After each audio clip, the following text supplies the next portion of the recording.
আসসালামু আলাইকুম দর্শক। ভারত পাকিস্তান যুদ্ধ নিয়ে এমনিতেই বেকায়দায় আছেন নরেন্দ্র মোদী। তার যে লক্ষ্য ছিল সেই লক্ষ্য যে পূরণ হয়নি এটা পরিষ্কার। লক্ষ্য ছিল দুটি। একটি হচ্ছে যে তার আধিপত্য, ভারতে তার নেতৃত্ব এটা খুবই প্রতিষ্ঠিত করা, আস্তে আস্তে তার যে জনপ্রিয়তা নষ্ট হচ্ছিল সেটাকে আবার পুনরুদ্ধার করা।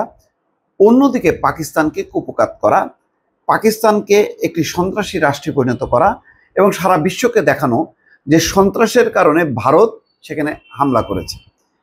কিন্তু মার্কিন যুক্তরাষ্ট্র এমনভাবে মধ্যস্থতা করেছে তাতে একেবারেই শেষ। মানে সেই নরেন্দ্র মোদীর যে বেলুন, সেই বেলুনটা ঠাস করে ফুটো হয়ে চুপসে গেছে।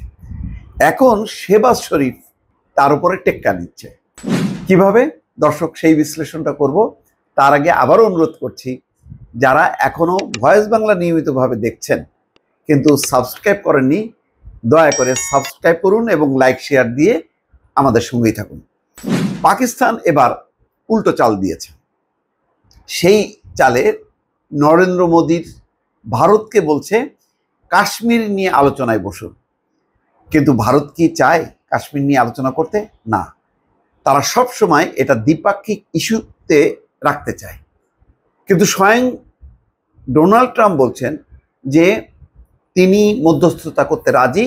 কাশ্মীর নিয়ে হাজার বছর ধরে যে ভারত পাকিস্তানের যুদ্ধ চলছে, তিনি এটার ব্যাপারে মধ্যস্থতা করতে চায়। আর যদি যুদ্ধ বন্ধ করা না হয় তাহলে তিনি দুই দেশের সঙ্গে বাণিজ্য বন্ধ করবে।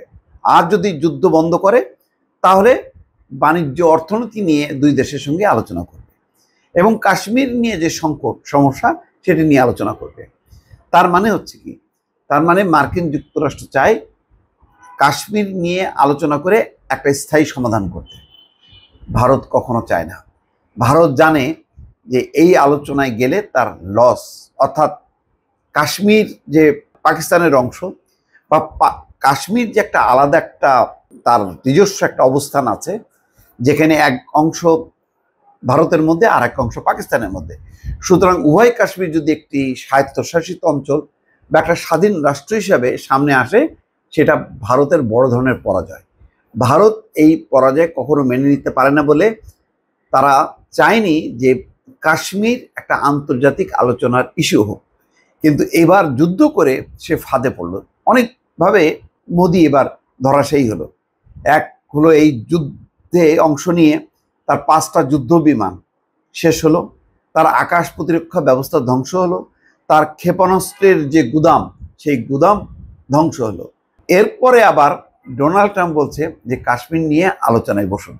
শেহবাজ শরীফ এখন ওই ডোনাল্ড ট্রাম্পের সুর মিলিয়ে বলছেন, ভারতকে বলছে যে কাশ্মীর নিয়ে আসুন আলোচনায় করি।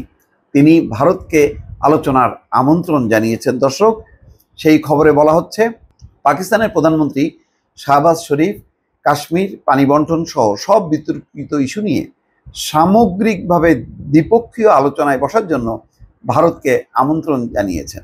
বুধবার শিয়ালকোটের পাশরুর ক্যান্টনমেন্ট পরিদর্শনের সময় শাহবাজ প্রতিবেশী দেশের প্রতি এই আলোচনার প্রস্তাব দিয়েছে। ভারত পাকিস্তানের মধ্যে সাম্প্রতিক সংঘাত চলাকালে পাকিস্তান সশস্ত্র বাহিনী বুনিয়ান উন মারসুস নামে যে অভিযান চালিয়েছিল তার প্রশংসা করেন শাহবাজ শরীফ। তিনি বলেন, এর মধ্য দিয়ে ভারতের বিরুদ্ধে দৃষ্টান্তমূলক জবাব দিয়েছে পাকিস্তান। পাকিস্তান সরকারের দাবি, পেহেলগামের ঘটনার পর ভারতের হামলার জবাবে যুদ্ধবিমান এবং ক্ষেপণাস্ত্র ব্যবহার করে দেশটির 26টি সামরিক স্থাপনায় হামলা চালিয়েছে তারা। হামলায় বিমান ঘাঁটি সহ গুরুত্বপূর্ণ সামরিক স্থাপনা লক্ষ্যবস্তু করা হয়েছে। শাহবাজ শরীফ সেনাদের উদ্দেশ্যে বক্তব্যে বলেন, 6 থেকে 7ই মে ভারতীয় হামলার জবাবে পাকিস্তান পাল্টা যে অভিযান চালিয়েছে তাতে প্রতিবেশী দেশের বিরাট ক্ষয়ক্ষতি হয়েছে। পাকিস্তান বিমান বাহিনীর একাধিক ভারতীয় রাফাল যুদ্ধ বিমান ভূপাতিত হয়েছে। 26টি ভারতীয় স্থাপনায় হামলার প্রসঙ্গ টেনে শাহবাজ শরীফ পাকিস্তানি সেনাদের বলেন, গোটা জাতি আপনাদের পাশে আছে। ভবিষ্যতে হামলার বিষয়ে ভারতের প্রধানমন্ত্রী নরেন্দ্র মোদীকে সতর্ক করেন শাহবাজ শরীফ। তিনি বলেন, যদি আবার আমাদের উপর হামলা চালান তবে সব কিছু হারাবেন। আমরা যুদ্ধের জন্য প্রস্তুত, আবার সংলাপের জন্য প্রস্তুত। এখন সিদ্ধান্ত আপনার। সম্প্রতি জাতির উদ্দেশ্যে মোদি দেওয়া ভাষণে টেনে শাহবাজ শরীফ বলেন, আমাদের শর্ত দেবেন না, পানি আমাদের রেড লাইন, আমাদের পানির প্রবাহ থামানোর কথা কল্পনাও করবেন না। হ্যাঁ, পানি এবং রক্ত একসঙ্গে বইতে পারে না। আমাদের ঝিলাম নিলাম পানি প্রকল্পেও আপনারা হামলা চালিয়েছেন। যদি সেখানে বড় আকারের ক্ষতি হতো তবে বাগলিহার সহ আপনাদের গুরুত্বপূর্ণ বাঁধগুলো ধ্বংস করে দিতাম। এ সময় আবারও মোদিকে বিরোধ ভুলে আলোচনায় বসার আহ্বান জানান শাহবাজ। বলেন, আসুন এই আগুন নিভিয়ে ফেলি, আসুন কাশ্মীর ও পানির বিষয়ে বসে আলোচনা করি। দর্শক, শেহবাজ শরীফের এই আলোচনার প্রস্তাব নরেন্দ্র মোদী কি গ্রহণ করবেন? আমার ধারণা গ্রহণ করবেন না। দেখা যাক কি হয়। ভালো থাকবেন। আল্লাহ হাফেজ।